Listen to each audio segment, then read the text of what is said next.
नमस्कार मित्रों, स्वागत है आपका मेरे YouTube channel study with Pankaj Nadia में। विद्यार्थी मित्रों, आज हम बात करेंगे कक्षा 8 द्वितीय सत्र हिंदी विषय में चौथी इकाई, जिसका शीर्षक है कर्मयोगी लाल बहादुर शास्त्री। तो शुरू करते हैं आज का वीडियो।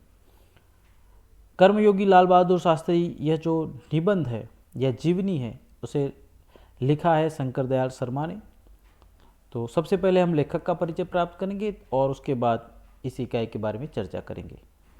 तो भारत के 9वें राष्ट्रपति श्री शंकर दयाल शर्मा का जन्म भोपाल मध्य प्रदेश में हुआ था।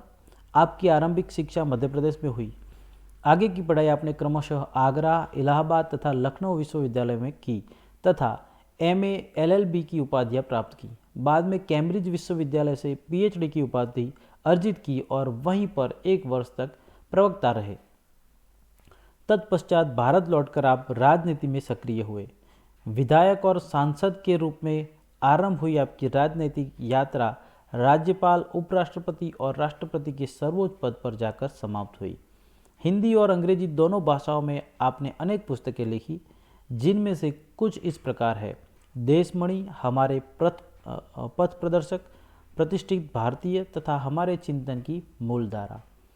कर्मयोगी लाल बहादुर शास्त्री रेखा चित्र में लेखक शास्त्री जी के व्यक्तित्व का विश्लेषण करते हुए यह निष्कर्ष प्रस्तुत करते हैं कि अपनी कर्मठता के गुण के कारण लाल बहादुर शास्त्री एक अति सामान्य परिवार से उठकर देश के प्रधानमंत्री पद तक पहुँचे। वे कर्म को ही ईश्वर मानते थे। कर्म के प्रति अटल आस्था एवं संपूर्ण समर्पण उनके जीवन विकास का मूलाधार था। इस इकाई में समाविष्ट मूल्य है समर्पण, भावना, कर्तव्यनिष्ठा, कर्मठता एवं सेवा। यदि आपको इस इकाई में समाविष्ट मूल्य के बारे में पूछा जाए तो आप इन मूल्यों के बारे में लिख सकते हैं। इकाई की शुरुआत करते हैं। शास्त्री जी के नाम के साथ कर्मयोगी विशेषण जोड़ना बिल्कुल उपयुक्त है, क्योंकि मुझे तो उनका सारा जीवन ही कर्म से भरा हुआ मालूम पड़ता है। शास्त्री जी सामान्य परिवार से ऊपर उठकर देश के प्रधानमंत्री के जिस महत्वपूर्ण पद तक पहुँचे, उसका रहस्य उनके कर्मयोगी होने में ही छिपा हुआ है। तो यहाँ पर हमारे जो शंकर दयाल शर्मा है, वे बताते हैं कि शास्त्री जी के नाम के साथ कर्मयोगी विशेषण जुड़ना बिल्कुल सही है, क्योंकि उनका पूरा का पूरा जीवन ही कर्म से भरा हुआ है और इसीलिए वो सामान्य परिवार से देश के प्रधानमंत्री के पद तक पहुँच गए। वे उन लोगों में से भी नहीं थे जो भाग्य पर भरोसा करके बैठे रहते हैं और अचानक कभी सफलता मिल भी जाती है, बल्कि वे उन लोगों में से थे जिनको अपनी हथेली की लकीरों के बजाय अपने चिंतन और कर्म की शक्ति पर अधिक भरोसा होता है और वे क्रमशः अपने जीवन का रास्ता बनाते हुए आगे बढ़ते हैं।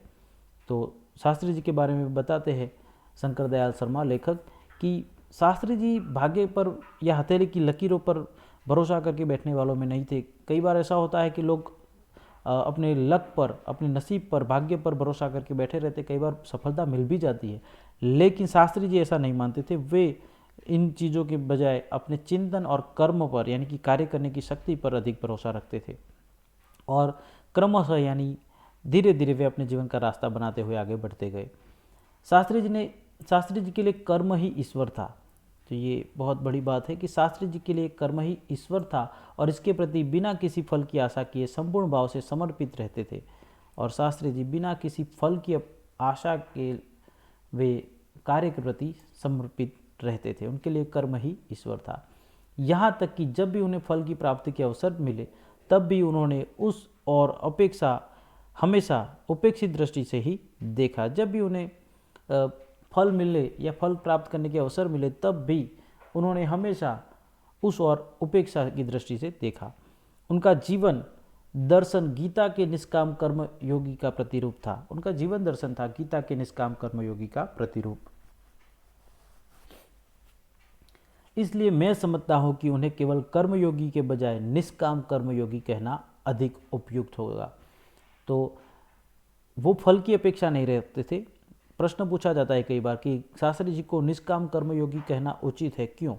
तो शास्त्री जी को निष्काम कर्मयोगी कहना बिल्कुल सही है, उचित है, क्योंकि शास्त्री जी बिना किसी फल की अपेक्षा कर्म को ईश्वर मानकर उसके प्रति समर्पित होकर कार्य करते थे और इसीलिए उन्हें निष्काम कर्मयोगी कहना बिल्कुल उपयुक्त है। आगे बात करते हैं, अपने उद्देश्य के प्रति दृढ़ आस्था, उस उद्देश्य को प्राप्त करने के लिए कर्म का भाव तथा उस कर्म के प्रति समर्पण, ये तीन बातें मुझे उनके चरित्र, संपूर्ण चरित्र तथा जीवन दर्शन में दिखाई पड़ती है। तो ये भी पूछा जाता है कई बार कि शास्त्री जी के जीवन दर्शन में कौन सी बातें हैं। तो अपने उद्देश्य के प्रति दृढ़ आस्था, उस उद्देश्य को प्राप्त करने के लिए कर्म का भाव तथा उस कर्म के प्रति संपूर्ण समर्पण, ये तीनों बातें उनके जीवन चरित्र या जीवन दर्शन में दिखाई पड़ती है।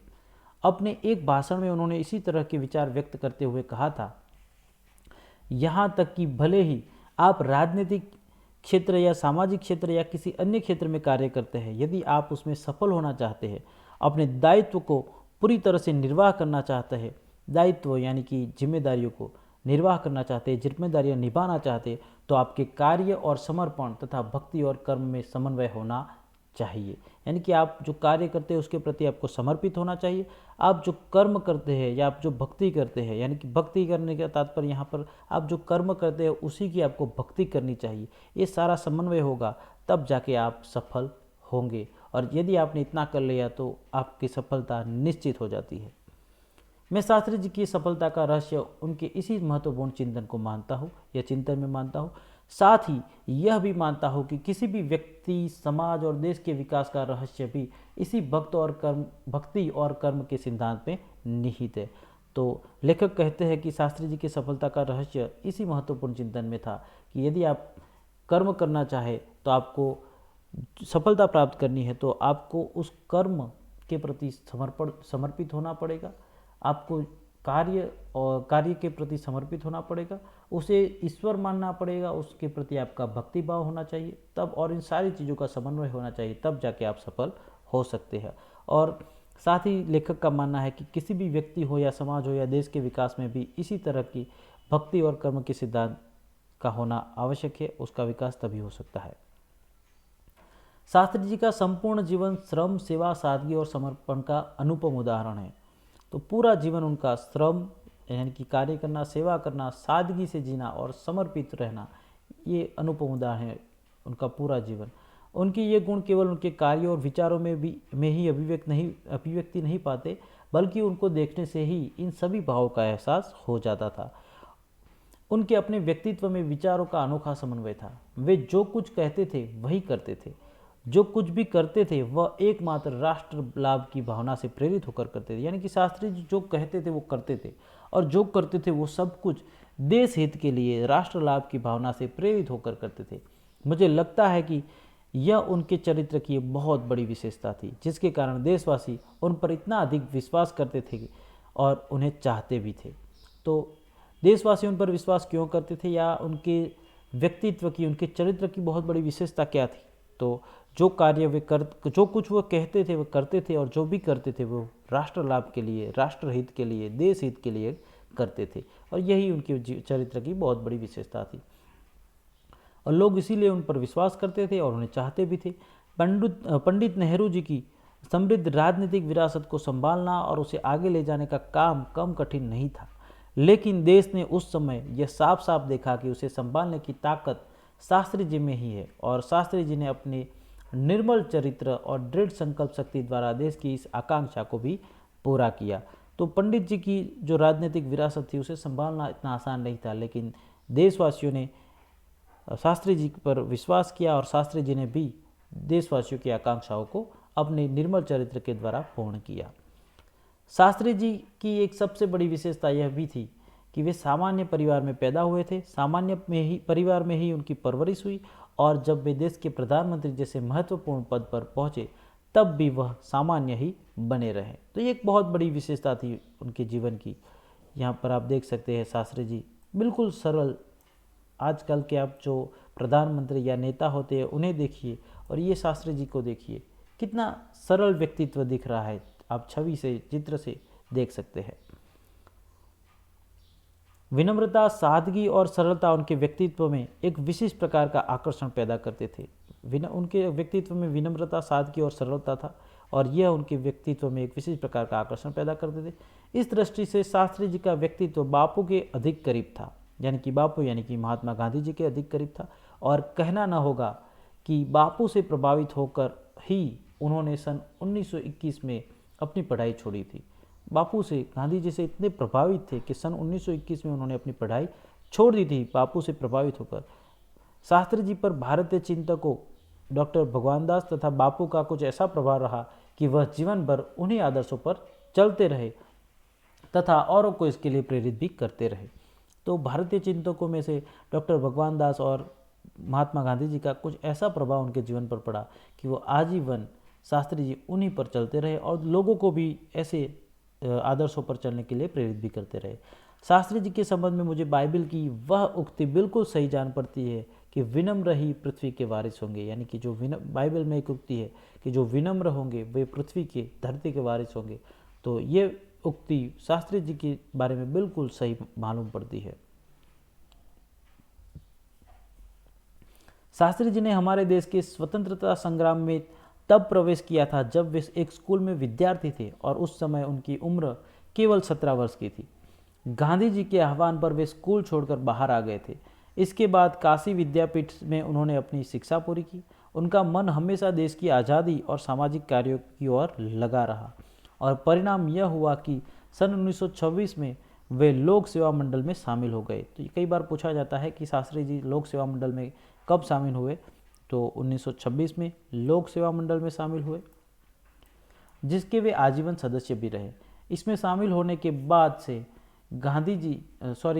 शास्त्री जी ने गांधी जी के विचारों के अनुरूप अछूतोद्धार के काम में अपने आप को लगाया। यहाँ से शास्त्री जी के जीवन का एक नया अध्याय प्रारंभ हो गया। सन 1930 में जब नमक कानून तोड़ो आंदोलन शुरू हुआ तो शास्त्री जी ने भी उसमें भाग लिया, जिसके परिणाम स्वरूप उन्हें जेल जाना पड़ा।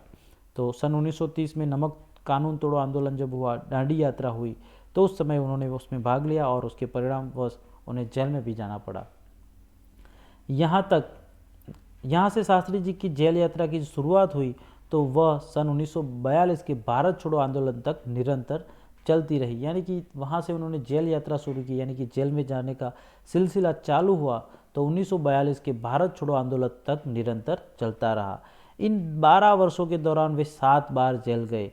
इसी से यह अंदाज़ा लगाया जा सकता है कि उनके अंदर देश की आज़ादी के लिए कितनी बड़ी ललक थी, कितनी इच्छा थी। तो 12 सालों में वे 7 बार जेल गए। दूसरी जेल यात्रा उन्हें सन 1932 में किसान आंदोलन में भाग लेने के लिए करनी पड़ी। सन 1942 की उनकी जेल यात्रा 3 वर्ष की थी, जो सबसे लंबी जेल यात्रा थी। सन 1942 में भारत छोड़ो आंदोलन हुआ था, यदि आप इतिहास जानते हैं, पढ़ा होगा आपने तो उस समय उनकी जो जेल यात्रा थी, यानी उनको 3 साल के लिए जेल में रखा गया था। इस दौरान शास्त्री जी जहां एक और गांधी जी द्वारा बताए गए रचनात्मक कार्यों में लगे हुए थे, वहीं दूसरी ओर पदाधिकारी के रूप में जन सेवा के कार्यों में भी लगे हुए थे। सन 1935 में वे संयुक्त प्रांतीय कांग्रेस कमेटी के सचिव बनाए गए। इस पद पर वे 1938 तक रहे। किसानों के प्रति उनके मन में विशेष लगाव था, इसलिए उनको सन 1936 में किसानों की दशा का अध्ययन करने वाली एक कमेटी का अध्यक्ष बनाया गया। पूरी लगन के साथ काम करके उन्होंने अपनी रिपोर्ट प्रस्तुत की, जिसमें जमींदारी उन्मूलन पर उन्होंने विशेष जोर दिया था। तो जमींदारी उन्मूलन पर शास्त्री जी ने विशेष भार दिया और वह किसानों की दशा का अध्ययन करने वाली कमेटी के अध्यक्ष थे 1936 के साल में। इसके बाद 6 वर्षों तक वे इलाहाबाद की नगर पालिका से किसी न किसी रूप में जुड़े रहे। मैं समझता हूँ कि इस अनुभव ने भी शास्त्री जी के व्यक्तित्व और चिंतन को नागरिकों की समस्याओं से निकट से परिचित कराया। तो 6 वर्षों तक वे इलाहाबाद की नगर पालिका से किसी न किसी रूप में जुड़े रहे और इसी वजह से उनको ये जो अनुभव प्राप्त हुआ, उसी की वजह से शास्त्री जी के व्यक्तित्व और चिंतन को नागरिकों की समस्याओं से निकट से परिचय हुआ। उनके पास ग्रामीण जीवन का अनुभव था। अब उसके साथ इलाहाबाद नगर पालिका ने जन सेवा का भी अनुभव जोड़ दिया। लोकतंत्र की इस आधारभूत इकाई में कार्य करने के कारण वे देश की छोटी छोटी समस्याओं और उनके निराकरण की व्यावहारिक प्रक्रिया से अच्छी तरह से परिचित हो गए थे। कार्य के प्रति निष्ठा और मेहनत करने की अदम्य क्षमता के कारण सन 1937 में वे संयुक्त प्रांतीय व्यवस्थापिका सभा के लिए निर्वाचित हुए, यानी कि चयनित हुए। सही मायने में यहीं से शास्त्री जी के संसदीय जीवन की शुरुआत हुई, जिसका समापन देश के प्रधानमंत्री पद तक पहुंचने में हुआ। तो सही मायने में यदि देखा जाए तो शास्त्री जी के संसदीय जीवन की शुरुआत सन 1937 में जब वे संयुक्त प्रांतीय प्रांतीय व्यवस्थापिका सभा के लिए निर्वाचित हुए, चयनित हुए, तब से उनके संसदीय जीवन की शुरुआत हुई और जिसका समापन प्रधानमंत्री पद पर पहुंचने के बाद हुआ। शास्त्री जी को भारतीय राजनीति की इतनी सही और गहरी पकड़ थी कि श्रीमती इंदिरा गांधी ने उन्हें अपना राजनीतिक गुरु मानते हुए कहा था कि उन्हीं के मार्गदर्शन में मेरा राजनीतिक जीवन शुरू हुआ। तो इतनी गहरी पकड़ थी उनको राजनीति की और सही पकड़ थी कि श्रीमती इंदिरा गांधी जो भारत की प्रथम महिला प्रधानमंत्री रह चुकी है, उन्होंने उन्हें अपना राजनीतिक गुरु माना था। देश की आज़ादी के बाद उत्तर प्रदेश तथा केंद्र सरकार में शास्त्री जी ने भिन्न भिन्न पदों पर रहे। आज़ादी के बाद यूपी, उत्तर प्रदेश में और केंद्र सरकार में अलग अलग पदों पर वे रहे। उत्तर प्रदेश में उन्हें गृह मंत्री बनाया गया। बाद में पंडित नेहरू के अनुरोध पर वे केंद्र में आ गए। केंद्र में उन्होंने रेल और परिवहन, संचार, वाणिज्य, उद्योग और गृह जैसे महत्वपूर्ण मंत्रालयों में मंत्री पद संभाला। इन पदों पर रहते हुए शास्त्री जी ने अपनी जिस प्रशासकीय दक्षता का प्रमाण दिया वह हमारे देश के लिए एक उदाहरण है। तो अलग अलग पद जैसे कि परिवहन, रेल, संचार, वाणिज्य, उद्योग, ऐसे अलग क्षेत्रों में अनेक मंत्रालयों में उन्होंने मंत्री पद संभाला। अपने मंत्रालयों के कार्यों में उनका दृष्टिकोण अत्यंत व्यवहारिक तथा सभी प्रकार की औपचारिकताओं से परे होता था। वे अपने को कभी भी अपने पद के कारण ऊंचा नहीं मानते थे। ये बहुत बड़ी बात थी।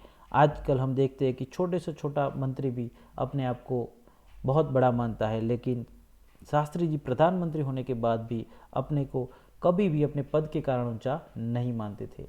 उनकी बड़ी सीधी सी धारणा थी कि वे जनता के शासक नहीं बल्कि जनता के सेवक है। ऐसी भावना से कार्य करने के कारण उन्हें अपने मंत्रालय में तो लोकप्रियता मिली ही, साथ ही साथ सारे देश में भी लोकप्रियता मिली। इसी लोकप्रियता का परिणाम था कि पंडित नेहरू के निधन के बाद देश ने उन्हें प्रधानमंत्री के रूप में स्वीकार कर लिया। देश के इस महत्वपूर्ण पद पर रहते हुए केवल 19 महीने के छोटे से समय में उन्होंने जितनी सफलताएं और लोकप्रियता प्राप्त की वह एक उदाहरण है। शास्त्री जी के सामने अपना उद्देश्य बिल्कुल स्पष्ट था, उसमें किसी भी प्रकार का धुंधलापन या भटकाव नहीं था। वे हमारे देश के अत्यंत महत्वपूर्ण पदों पर रहे और इन पदों पर रहते हुए स्वाभाविक रूप से वे अधिकार संपन्न भी थे। यानी कि अत्यंत महत्वपूर्ण पद होने के बाद उनके पास अधिकार आते हैं। हम जानते हैं कि जो नेता होते हैं उनके पास सत्ता होती है, अधिकार होते हैं, लेकिन उन्होंने हमेशा आत्मसंयम से काम लिया तथा अपने अधिकारों से अधिक कर्तव्यों को तरजीह दी, यानी कि महत्व दिया। शायद इसलिए शास्त्री जी इतने अधिक लोकप्रिय भी हो सके। उन्होंने अलीगढ़ मुस्लिम विश्वविद्यालय के दीक्षांत समारोह में 19 दिसंबर 1964 को छात्रों को संबोधित करते हुए कहा था, कुछ इस तरह से विचार व्यक्त किए थे कि आपके भविष्य की मंजिल चाहे कुछ भी हो, आप में से प्रत्येक को यह सोचना चाहिए कि आप सबसे पहले देश के नागरिक हैं। यानी कि आप चाहे किसी भी क्षेत्र में जाए, लेकिन आपको सबसे पहले यह सोचना है कि आप हमारे देश के नागरिक हैं। यह आपको संविधान द्वारा प्रदत्त कुछ अधिकार देता है। आप नागरिक हो इसलिए आपको संविधान से प्रदत्त कुछ अधिकार मिलते हैं, लेकिन इससे कुछ कर्तव्यों का भी बोझ आता है। साथ ही साथ अधिकार के साथ हमारे कर्तव्य भी आते हैं, जिसे समझना चाहिए। हमारा देश प्रजातांत्रिक है जो निजी स्वतंत्रता देता है, लेकिन इस स्वतंत्रता का उपयोग एक व्यवस्थित समाज के हित में स्वेच्छा से लगाए गए प्रतिबंधों के तहत होना चाहिए। तो देश प्रजातांत्रिक है, यह हमें एक निजी स्वतंत्रता देता है, लेकिन शास्त्री जी का मानना था कि इस स्वतंत्रता का उपयोग एक व्यवस्थित समाज के लिए, व्यवस्थित समाज के हित में स्वेच्छा से लगाए गए प्रतिबंधों के तहत होना चाहिए। अधिकार, कर्तव्य और आत्मसंयम के बारे में यह महत्वपूर्ण, अत्यंत महत्वपूर्ण बात शास्त्री जी ने कही थी, जिसे आज याद रखने की बहुत ज़्यादा ज़रूरत है। तो इस प्रकार शास्त्री जी के जीवन चरित्र को यहाँ पर दिया गया है। कर्मयोगी लाल बहादुर शास्त्री, या तो लाल बहादुर शास्त्री को कर्मयोगी कहना बिल्कुल सही है, क्योंकि उनका पूरा जीवन कर्म से भरा हुआ है। बात करते हैं शब्दार्थ की। तो मित्रों, यहाँ पर कई नए शब्द हैं जिनको जानना बिल्कुल ज़रूरी है, क्योंकि ये परीक्षा में पूछे जा सकते हैं। जैसे कि दायित्व यानी कि जिम्मेदारी, निष्काम यानी बिना फल की अपेक्षा या अनासक्त, समर्पण यानी सौंपना, अर्पित हो जाना, अर्पित करना, समन्वय यानी कि सहयोग, निहित यानी भीतर रहा हुआ, अंतर्गत, आस्था यानी श्रद्धा, विश्वास, विरासत यानी उत्तराधिकार, गुजराती में कहते हैं वारसो, आह्वान यानी ललकार, चुनौती देना, उन्मूलन यानी जड़ मूल से नष्ट कर देना, दक्षता यानी निपुणता, तरजीह यानी अग्रिमता या प्राधान्य, महत्व, प्रदत्त यानी दिया हुआ, निर्वाचित यानी चुना हुआ, दीक्षांत समारोह यानी विश्वविद्यालय का प्रमाण पत्र देने का उत्सव। तो विद्यार्थी मित्रों, इस वीडियो को यहीं तक रखते हैं। आगे के वीडियो में, नेक्स्ट वीडियो में हम अभ्यास एवं स्वाध्याय के प्रश्नों की चर्चा करेंगे। यह वीडियो आपको कैसा लगा यह कमेंट में अवश्य बताएं, और वीडियो अच्छा लगा हो तो वीडियो को लाइक कीजिए, अपने दोस्तों के साथ शेयर कीजिए। और यदि आपने मेरा YouTube channel study with Pankaj Nade subscribe ना किया हो तो चैनल को अभी सब्सक्राइब कर ले, ताकि आने वाले हर नए वीडियो की अपडेट आपको मिलती रहे। मिलते हैं एक नए वीडियो के साथ, तब तक के लिए जय हिंद।